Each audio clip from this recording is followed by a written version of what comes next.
এসআইআরের চূড়ান্ত তালিকায় ডিলিটেড বিজেপি নেতার নামই রেগেমেগে দুষলেন রাজ্যকে। 21 দিনে একটাই গ্যাস সিলিন্ডার, মধ্যপ্রাচ্যে যুদ্ধের আবহে ফিরল পুরনো নির্দেশ। খাঁ খাঁ করছে মাঠ, দিলীপ শুভেন্দু মিঠুনদের এনেও পরিবর্তন যাত্রায় লোক নেই বিজেপির। রান্নার গ্যাস মিলবে না, এলপিজি সংস্থাগুলি বড় নির্দেশ দিল কেন্দ্র সরকার। কোনো যুক্তি নয়, নিঃশর্ত আত্মসমর্পণ চায়, যুদ্ধের ঝাঁঝ বাড়তে ইরানকে ফের হুঁশিয়ারি ট্রাম্পের। তৃণমূলকে সরাতে হবে, রাজ্যে পরিবর্তনের ডাক শুভেন্দু অধিকারীর। যান মোদিকে গিয়ে দেখান, এটা দাবি তোলার জায়গা নয়, ধর্ণা মঞ্চে প্যারা টিচারদের বিক্ষোভে ক্ষুব্ধ মমতা। বিজেপি বিধায়কের গাড়িতে হামলার অভিযোগ, ইট বৃষ্টিতে আহত একাধিক, পুলিশের গাড়িও ভাঙচুর, রণক্ষেত্র পুরুলিয়া। এসআইআরের চূড়ান্ত তালিকা থেকে বাদ গেল খোদ বিজেপি নেতার নাম। তারপর রাশিয়া থেকে তেল আমদানিতে ভারতকে শর্ত বেঁধে 30 দিনের ছাড় আমেরিকার। ইরান ফোন করে চুক্তি করতে চাইছে, আমি বলেছি বড্ড দেরি করে ফেললে, বড় দাবি মার্কিন প্রেসিডেন্টের।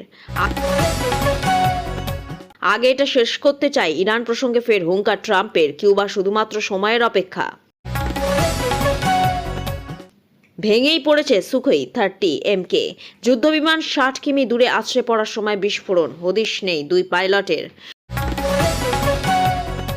মদ্যপ অবস্থায় 2 স্কুল ছাত্রীকে অপহরণের চেষ্টার অভিযোগ, আবারও গণপিটুনি।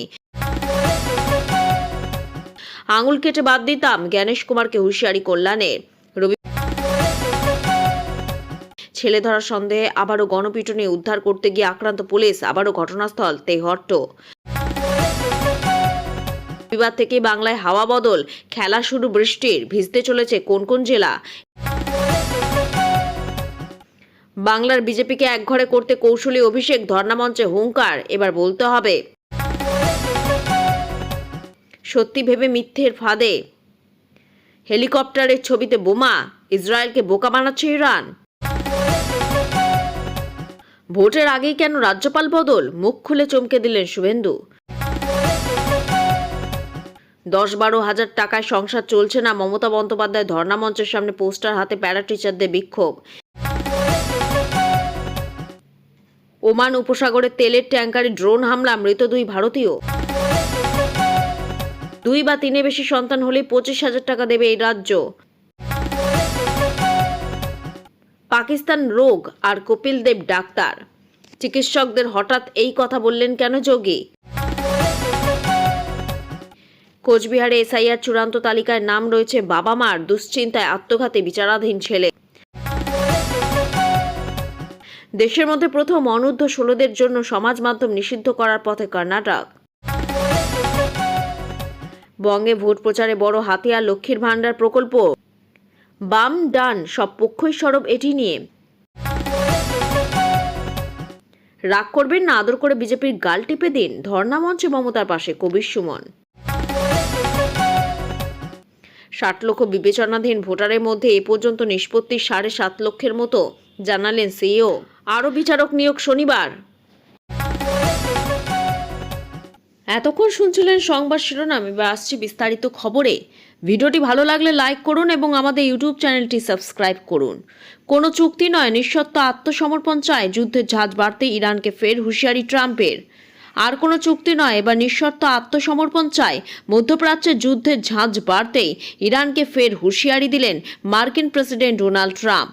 বৃহস্পতিবার সমাজ মাধ্যম ট্রুথ সোশ্যালে মার্কিন প্রেসিডেন্ট লেখেন, কোনো কূটনৈতিক পথ বের হওয়ার আগে ইরানকে নিঃশর্ত আত্মসমর্পণ করতে হবে।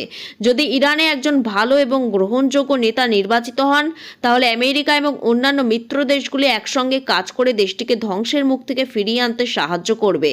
ট্রাম্প বলেন, নতুন নেতৃত্ব আসার পর ইরানে অর্থনীতি পুনরুদ্ধার করতে এবং দেশটিকে আবার শক্তিশালী করতে কাজ করা হবে। মার্কিন প্রেসিডেন্ট জানিয়েছেন, ইরানের রাজনৈতিক ভবিষ্যৎ গঠনে তিনি অগ্রজ ভূমিকা পালন করতে চান। ব্যক্তিগতভাবে যেভাবে তিনি ভেনেজুয়েলার নেতা নির্বাচন করেছেন, ঠিক সেইভাবেই তিনি ইরানের নতুন নেতা খুঁজতে চান বলেও জানিয়েছেন ট্রাম্প। প্রসঙ্গত, সপ্তম দিনে ধুন্ধুমা যুদ্ধের সাক্ষী গোটা মধ্যপ্রাচ্য। প্রাথমিকভাবে মধ্যপ্রাচ্যে ছড়িয়ে ছিটিয়ে থাকা মার্কিন ঘাঁটিগুলো লক্ষ্য করে হামলা চালাচ্ছিল ইরান, কিন্তু বর্তমানে গোটা মধ্যপ্রাচ্য জুড়ে বেপরোয়া আক্রমণ শুরু করেছে তেহরান। ইরাকের পাশাপাশি প্রতিবেশী কুয়েত, সৌদি আরব, আরব আমিরশাহী, বাহারিন, ওমান, জর্ডানে নির্বিচারে হামলা চালাচ্ছে ইরান। বিশেষজ্ঞদের বক্তব্য, ক্রমশ বন্ধু রাষ্ট্রগুলিকেও শত্রুতে পরিণত করছে তেহরান। ইতিমধ্যে সৌদি আরব পাল্টা হামলার হুঁশিয়ারি দিয়েছে। অন্যদিকে ইরানে লাগাতার হামলা চালাচ্ছে ইসরায়েল ও আমেরিকা। দেশটির নিরাপত্তা সংক্রান্ত দফতর এবং একটি মিসাইল লঞ্চার গুঁড়িয়ে দিয়েছে ইসরায়েল। যুদ্ধে শুধু ইরানেই এখনো পর্যন্ত মৃত্যু হয়েছে 1000-এর বেশি মানুষের। তথ্য বলছে, গত 5 দিনে ইরানে 500 ব্যালিস্টিক মিসাইল এবং 2000 ড্রোন হামলা চালিয়েছে। অন্যদিকে ইরানে 2000-এর বেশি নিশানায় হামলা চালিয়েছে আমেরিকা ও ইসরায়েল। এসআইআর-এর চূড়ান্ত তালিকায় বাদ গেল খোদ বিজেপি নেতার নাম। তারপর এসআইআর ইস্যুতে সরগরম রাজ্য রাজনীতি। 18 ফেব্রুয়ারি প্রকাশ পেয়েছে এসআইআর-এর চূড়ান্ত তালিকা। সেখানে নাম বাদ পড়েছে বহু মানুষের। এছাড়াও প্রায় 60 লক্ষ মানুষের নাম বিবেচনাধীন ক্যাটাগরির আওতায়। সেই ভোটারদের ভবিষ্যৎ নির্ধারণ এখনো সময়ের অপেক্ষা। এমতো অবস্থায় দেখা গেল উত্তর 24 পরগনার দত্তপুকুরে চূড়ান্ত তালিকায় নাম বাদ গেছে এক বিজেপি নেতার নাম জয়দেব পাল। তিনি জেলায় বিজেপির ওবিসি মোর্চার আহ্বায়ক। স্বাভাবিকভাবেই এই ঘটনা নিয়ে শুরু হয়েছে রাজনৈতিক চাপানুতোর। এসআইআর এর চূড়ান্ত ভোটার তালিকায় নাম বাদ গেল খোদ বিজেপি নেতার, আর তা নিয়ে রাজনৈতিক আকচি শুরু হয়েছে উত্তর 24 পরগনা দত্তপুকুরে। জানা যাচ্ছে, জয়দেব পাল নামের ওই বিজেপি নেতা জেলার বিজেপি ওবিসি মোর্চার আহ্বায়ক পদে রয়েছেন। এর আগে ব্যারাকপুরের সাংগঠনিক জেলার ওবিসি মোর্চার সভাপতি ছিলেন তিনি। ফেব্রুয়ারি মাসের শেষ দিন প্রকাশিত এসআইআর এর চূড়ান্ত তালিকায় তাকে ডিলিটেড ভোটার হিসেবে দেখানো হয়েছে। রাজ্যের বিভিন্ন প্রান্তে ইতিমধ্যে এসআইআর এর চূড়ান্ত তালিকায় নাম বাদ গেছে বহুজনের। নিজেদের নাম তুলতে কৃষ্ণনগর থেকে বারাসত ভোর রাত থেকে জেলা শাসকদের দফতরের সামনে ভিড় জমিয়েছেন ডিলিটেড ভোটাররা। আতঙ্কে রয়েছেন সকলে। দুর্ভোগ পৌঁছেছে চরমে। এই আবহে দত্তপুকুরে খোদ বিজেপি নেতার নাম বাদ যেতে শুরু হয়েছে রাজনৈতিক বাকযুদ্ধ। জানা যাচ্ছে, আমডাঙ্গা বিধানসভার চালতাবেরিয়া এফপি স্কুল 250 নম্বর বুথের ভোটার ছিলেন জয়দেব পাল। দত্তপুকুরের রামকৃষ্ণপল্লী এলাকার বাসিন্দা এই বিজেপি নেতার অভিযোগ, মাইক্রো অবজারভার তৃণমূলের নির্দেশে কাজ করেছেন। সেই কারণে বৈধ নথি জমা দেওয়া সত্ত্বেও ভোটার তালিকায় তার নাম ওঠেনি। এদিকে চুপ করে বসে থাকেনি তৃণমূলও। বিজেপি নেতার নাম ভোটার তালিকায় না থাকায় কটাক্ষ করতে ছাড়েনি রাজ্যের শাসক দল। রাশিয়া থেকে তেল আমদানিতে ভারতকে শর্ত বেঁধে 30 দিনের ছাড় আমেরিকার। রাশিয়া থেকে তেল আমদানিতে ভারতকে 30 দিনের ছাড় দিল আমেরিকা। শর্ত সাপেক্ষে ভারতকে এই ছাড় দেওয়া হয়েছে বলে জানিয়েছে আমেরিকার অর্থ সচিব স্কট বেসেন্ট। যদিও এই ছাড়ে রাশিয়ার কোনো তাৎপর্যপূর্ণ আর্থিক লাভ হবে না বলে দাবি তার, কারণ এটি কেবল সমুদ্রে আটকে থাকা তেল সম্পর্কিত লেনদেনের অনুমোদন দিচ্ছে বলে এক্স হ্যান্ডেলে লিখেছেন তিনি। ব্লুমবার্গের একটি রিপোর্ট অনুযায়ী গত সপ্তাহ থেকে এশিয়ার জলপথে রাশিয়ার 95 লক্ষ ব্যারেল তেল রয়েছে। মার্কিন যুক্তরাষ্ট্রে এই ছাড় শুধুমাত্র 5ই মার্চের আগে জাহাজে লোড করা রাশিয়ান পণ্যের ক্ষেত্রে প্রযোজ্য এবং 4 এপ্রিল ওয়াশিংটন সময় রাত 12:01 শেষ হবে। প্রসঙ্গত, পশ্চিম এশিয়ার সংঘর্ষের জেরে কার্যত বন্ধ হরমুজ প্রণালী। অস্থিরতার জেরে আন্তর্জাতিক বাজারে আরও 15% বেড়েছে অপরিশোধিত তেলের দাম। ব্যারেল প্রতি অপরিশোধিত তেলের দাম আন্তর্জাতিক বাজারে দাঁড়িয়েছে $84। এর আগেই জানা গিয়েছিল, ভারত রাজি থাকলে 95 লক্ষ ব্যারেল তেল দিতে তৈরি রুশ জাহাজ। বিশ্বে অপরিশোধিত তেল সরবরাহের অন্যতম রুট হরমুজ প্রণালী কার্যত বন্ধ করে দিয়েছে ইরান, যার জেরে প্রায় 300 ট্যাঙ্কার থমকে।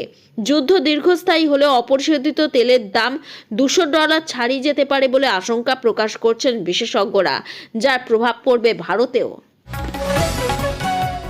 21 দিনে একটাই গ্যাস সিলিন্ডার। মধ্যপ্রাচ্যে যুদ্ধের আবহে ফিরল পুরনো নির্দেশ। 21 দিনে একটাই গ্যাস সিলিন্ডার, হঠাৎ ফিরল পুরনো নির্দেশিকা। মধ্যপ্রাচ্যে যুদ্ধের আবহে ভারতে রান্নার গ্যাসের যোগানে আশঙ্কা। ইরানের হুমকিতে হরমুজ প্রণালীতে আটকে অসংখ্য জাহাজ, ডিস্ট্রিবিউটরদের হাতে আর মাত্র 4 থেকে 5 দিনের স্টক। পরিস্থিতি সামলাতে নতুন নির্দেশিকা পেট্রোলিয়াম মন্ত্রকের। 21 দিনের আগে নতুন করে ঝুঁকি নয় দাবি ডিস্ট্রিবিউটরদের। বিকল্প রাস্তা না খুললে এলপিজি নিয়ে আশঙ্কায় ডিস্ট্রিবিউটররা। বায়োমেট্রিক কেওয়াইসি না করালে উজ্জ্বলা প্রকল্পে বুকিং বন্ধ। নতুন স্টক না এলে কমার্শিয়াল গ্যাসেও সংকটের আশঙ্কা। রান্নার গ্যাস নিয়ে দুশ্চিন্তা চলছে। নতুন স্টক কবে আসবে জানা নেই। গতকাল পেট্রোলিয়াম মন্ত্রক বলছে 21 দিন পর। 21 দিন আগে রান্নার গ্যাসে নতুন বুকিং নয়। 21 দিনে একটাই রান্নার গ্যাসের সিলিন্ডার। উজ্জ্বলার মধ্যে কেওয়াইসি না করালে বুকিং নয়, বায়োমেট্রিক না করলে বুকিং নয়। এই মুহূর্তে পেট্রোল ডিজেলের সমস্যা নেই, এখনই যোগাযোগের সমস্যা নেই, এমনটাই খবর। এদিকে হরমুজ প্রণালীতে অস্থিরতার মধ্যেই রাশিয়া থেকে তেল আমদানিতে ভারতের শর্ত বেঁধে 30 দিনের ছাড় দিল আমেরিকা। পশ্চিম এশিয়া জুড়ে সংঘর্ষের মধ্যেও তেল কেনা নিয়ে নয়াদিল্লির উপর ওয়াশিংটনে খবরদারির চেষ্টা অব্যাহত। রাশিয়া থেকে তেল কেনার জন্য ভারতের উপর চড়া হারে আমদানি শুল্ক চাপিয়েছিলেন ডোনাল্ড ট্রাম্প। মোদী সরকারকে রাশিয়া থেকে তেল কেনার পরিমাণ কমাতে বাধ্য করেছিল ওয়াশিংটন। ছেলে ধরার সন্দেহে আবারও গণপিটুনি, উদ্ধার করতে গিয়ে আক্রান্ত পুলিশ। আবারও ঘটনাস্থল তেহট্টে গণপিটুনিতে দুজনের মৃত্যুর পর আবার ছেলে ধরার সন্দেহে গণপিটুনির অভিযোগ। তাকে উদ্ধার করতে গিয়ে আক্রান্ত পুলিশ। নির্মম অমানবিক অত্যাচারে মারধরের ছবি ভাইরাল। শতপ্রণোদিত মামলা রুজু করে 11 জনকে গ্রেফতার করে পুলিশ। ঘটনাটি নদিয়ার নাকাশিপাড়া থানার হরনগর এলাকার। ধৃতদের আজ কৃষ্ণনগর আদালতে পাঠানো হয়েছে। আদালত তাদের 5 দিনের পুলিশ হেফাজতের নির্দেশ দেয়। এই ঘটনায় একজন পুলিশ কর্মীও জখম। এরপর ওই ব্যক্তিকে আশঙ্কাজনক অবস্থায় উদ্ধার করে বেথুয়াডহরি গ্রামীণ হাসপাতালে নিয়ে আসে পুলিশ। সেখান থেকে তাকে শক্তিনগর হাসপাতালে স্থানান্তরিত করা হয়। এই ঘটনায় পুলিশের পক্ষ থেকে মামলা রুজু করে 11 জনকে গ্রেফতার করা হয়। অভিযুক্তদের কৃষ্ণনগর আদালতে পাঠিয়ে পুলিশ হেফাজতে চেয়ে আবেদন করা হয়। 5 দিনে পুলিশ হেফাজতের নির্দেশ দেয় আদালত। অভিযুক্তদের জিজ্ঞাসাবাদ করে ও সোশ্যাল মিডিয়ার ছবি দেখে বাকি অভিযুক্তদের শনাক্তকরণ করার চেষ্টা করছে পুলিশ। পুলিশের পক্ষ থেকেও এই ধরনের গুজবের ঘটনা বিরত থাকার জন্য প্রত্যেকটি থানা থেকে আবেদন করা হয়েছে। গত কয়েকদিন ধরে রাজ্যের বিভিন্ন প্রান্তে ছেলে ধরা গুজব রটছে, আর সেই অভিযোগের জেরে রাজ্যের বেশ কিছু জায়গায় গণপিটুনির অভিযোগ উঠছে। রবিবার থেকে বাংলায় হাওয়া বদল, খেলা শুরু বৃষ্টি। ভিজতে চলেছে কোন কোন জেলা? ইঙ্গিতটা আগেই মিলেছিল। এবার মার্চের প্রথম সপ্তাহের শেষ লগ্নে বড়সড় হাওয়া বদলে ইঙ্গিত বাংলায়। ওড়িশা ও সংলগ্ন গাঙ্গেয় পশ্চিমবঙ্গের উপর তৈরি হওয়া ঘূর্ণাবর্তের সঙ্গে উত্তরপ্রদেশ পর্যন্ত বিস্তৃত অক্ষরেখার প্রভাবে রাজ্যে আবহাওয়ার বড়সড় বদল ঘটতে চলেছে, এমনটাই জানাচ্ছে আবহাওয়া দফতর। শীতের আমেজ কাটিয়ে বসন্তের শুরুতেই বৃষ্টির ভ্রুকুটি দেখা দিয়েছে দুই বঙ্গেই। আবহাওয়া দপ্তরের পূর্বাভাস বলছে আগামী রবিবার থেকে বুধবার পর্যন্ত রাজ্য জুড়ে বজ্রবিদ্যুৎ সহ হালকা থেকে মাঝারি বৃষ্টি একটা স্পেল চলবে। বৃষ্টির সময় ঘন্টায় 30 থেকে 40 কিলোমিটার বেগে দমকা ঝোড়ো হাওয়া দেখা মিলবে। সঙ্গে বজ্রপাতের আশঙ্কা রয়েছে। সপ্তাহের প্রথম দিন ঝাড়গ্রাম এবং 2 মেদিনীপুরে হালকা বৃষ্টি হতে পারে, তবে সোমবার থেকে বৃষ্টির দাপট বাড়বে। 2 মেদিনীপুর ছাড়াও 2 বর্ধমান, বীরভূম, মুর্শিদাবাদ, নদিয়া ও হুগলিতে বৃষ্টির সম্ভাবনা রয়েছে। মঙ্গলবার ও বুধবার উত্তর ও দক্ষিণ 24 পরগনা এবং নদিয়ায় বৃষ্টির তীব্রতা বেশি থাকতে পারে বলে মনে করছে হাওয়া অফিস। বৃষ্টির প্রভাবে তাপমাত্রা বিশেষ হেরফের না হলেও আকাশ মেঘলা থাকবে। উত্তরবঙ্গের জেলাগুলিতে শুক্রবারের পর থেকে আবহাওয়ার পরিবর্তন লক্ষ্য করা যাবে। রবিবার দার্জিলিং, কালিম্পং এবং জলপাইগুড়িতে বৃষ্টির পূর্বাভাস রয়েছে। সোমবার ও মঙ্গলবার থেকে বৃষ্টি কিছুটা বাড়বে কোচবিহার, আলিপুরদুয়ার এবং 2 দিনাজপুরে।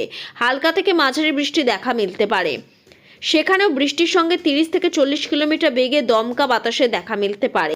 মালদা এবং উত্তর ও দক্ষিণ দিনাজপুরেও বজ্রবিদ্যুৎ সহ বৃষ্টির সতর্কতা জারি করা হয়েছে। কলকাতা বর্তমানে শীতের আমেজ পুরোপুরি উধাও। বিজেপি ক্ষমতায় না এলে হিন্দুদের অবস্থা হরগোবিন্দ দাসের মতো হবে, মন্তব্য শুভেন্দুর। হাওড়ার শ্যামপুরে বিজেপি পরিবর্তন সংকল্প সভা থেকে হিন্দুদের সতর্ক করলেন শুভেন্দু অধিকারী। তিনি জানান, বিজেপি ক্ষমতায় না এলে হিন্দুদের অবস্থা হরগোবিন্দ দাসের মতো হবে। 60 লক্ষ বিবেচনাধীন ভোটারের মধ্যে এ পর্যন্ত নিষ্পত্তি 7.5 লক্ষের মতো, জানালেন সিইও। আরও বিচারক নিয়োগ শনিবার। রাজ্য এসআইআর প্রক্রিয়ায় জীবিত কয়েকজন ভোটারকে মৃত বলে চিহ্নিত করে নাম বাদ দেওয়ার অভিযোগ উঠেছে। এ প্রসঙ্গে সিইও মনোজ কুমার বলেন, যদি কোনো জীবিতকে মৃত ভোটার হিসেবে দেখানো হয় তবে আমাদের কাছে অভিযোগ জানাক। রাজ্যে ভোটার তালিকা বিশেষ নিবিড় সংশোধন পর্বে এখনো পর্যন্ত প্রায় 7.5 লক্ষ ভোটারের তথ্য যাচাই ও নিষ্পত্তি করছেন বিচারকরা। শুক্রবার একথা জানিয়েছে রাজ্যের মুখ্য নির্বাচনী আধিকারিক মনোজ কুমার আগরওয়াল। সেই সঙ্গে তিনি বলেন, শনিবার ওড়িশা এবং ঝাড়খণ্ড থেকে বিচারকরা আসবেন তথ্য যাচাই ও নিষ্পত্তির কাজের জন্য। রাজ্যে এসআইআর প্রক্রিয়ায় জীবিত কয়েকজন ভোটারকে মৃত বলে চিহ্নিত করে নাম বাদ দেওয়ার অভিযোগ উঠেছে। এ প্রসঙ্গে সিও মনোজ বলেন, যদি কোনো জীবিতকে মৃত ভোটার হিসেবে দেখানো হয় তবে আমাদের কাছে অভিযোগ জানান। অভিযোগ জানালে আমরা পদক্ষেপ করব। হবে কার গাফিলতিতে নাম বাদ দেওয়া হয়েছে, কেন করা হয়েছে, ইচ্ছাকৃত কেউ নাম বাদ দিয়েছেন কিনা, কমিশন কি জীবিত কারুর নাম বাদ দিতে পারে? পশ্চিমবঙ্গে এসআইআর এর মাধ্যমে ভোটার তালিকা থেকে 63 লক্ষ নাম বাদ দিয়েছে নির্বাচন কমিশন। তাদের কেউ মৃত, কেউ স্থানান্তরিত, কেউ গড় হাজির, কারো অন্য জায়গার নাম রয়েছে। আরও 60,06,675 নাম অ্যাডজুডিফিকেশন বা বিবেচনাধীন। সুপ্রিম কোর্টের অনুমোদনে এই বিবেচনাধীন ভোটারদের নথি খতিয়ে দেখছেন এসআইআর এর কাজে নিযুক্ত বিচারকরা। মনোজের শুক্রবারের দাবি অনুযায়ী এখনো পর্যন্ত রাজ্যে 52 লক্ষের বেশি বিবেচনাধীন ভোটারের নিষ্পত্তির কাজ বাকি। তা শেষ হতে ঠিক কত দিন লাগতে পারে তা নিয়ে কিছু জানাননি সিও। মমতার ধর্নার পিছনে গোপন রহস্য, আসল অভিসন্ধি ফাঁস শুভেন্দু অধিকারীর। মমতা বন্দ্যোপাধ্যায় রাজ্যের মানুষের স্বার্থে ধর্নায় বসেননি, এমনই অভিযোগ করলেন রাজ্যের বিরোধী দলনেতা শুভেন্দু অধিকারী। নারায়ণগড়ে বিজেপি পরিবর্তন যাত্রার সভা শেষে সাংবাদিকদের সামনে মমতার বিরুদ্ধে একের পর এক অভিযোগ তুললেন শুভেন্দু। মমতা রোহিঙ্গা অনুপ্রবেশকারী মুসলিমদের স্বার্থে কাজ করছেন বলে কটাক্ষ করেন নন্দীগ্রামে বিজেপি বিধায়ক।